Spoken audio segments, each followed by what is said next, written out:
How will the outcome of Nigeria's presidential election affect oil prices? To talk about this, I'm joined by Antony Goldman, an independent oil consultant. Hi, Antony. Were these elections credible?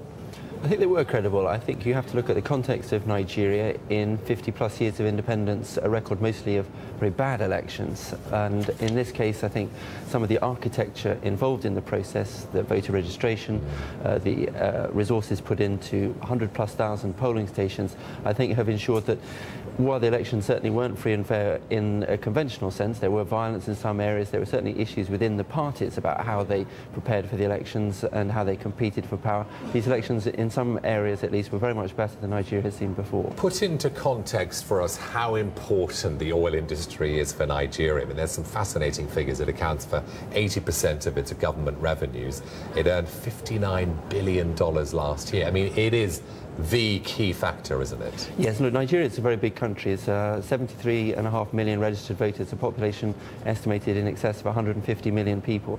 Oil is very significant for the stability of Nigeria and the potential for growth of Nigeria, and also for the sub-region as a whole. The potential for increasing capacity in oil and also natural gas makes it part of the global energy equation. The issue over the last 20-30 years is the extent to which that has been a force for good, a positive engine for change, whether it actually can help promote development and diversification, provide jobs, the kind of things that President Johnson says he wants to do, or whether it has actually been something that has fueled corruption, poor governance, and actually added to some of the problems of stability in Nigeria and the region. Do you think he can bring about, engender this change which you talk about?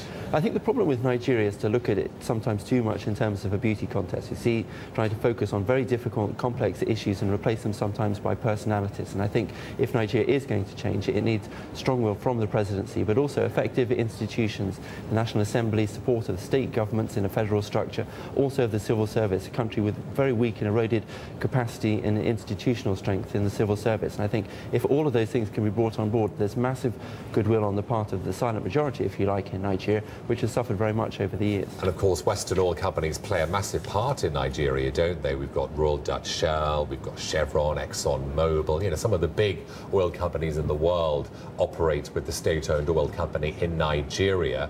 Are they still as positive about operating in the environment? Because it's been a tricky few years, hasn't it? Militants in the Niger Delta, they make it more difficult to operate in the region, don't they? Absolutely. I think it is a difficult investment environment. I think that what people perhaps have seen maybe over the last few months is that while countries like Nigeria perhaps are a headache for producers, they're not the nightmare that maybe some other parts of the world have presented. And I think that's why, as Nigeria has moved forward from elections in perhaps a more stable state than perhaps some had feared, the focus will now be on what efforts the government can do to build on peace and security in the Niger Delta, a very fragile environment still where most of Nigeria's oil is present, but also to deepen the process of reform and to create an architecture for the production of oil and gas which improves governance and maybe also unlocks some of the significant additional potential that Nigeria has for world oil markets. Antony, thank you very much indeed. Antony Goldman there today.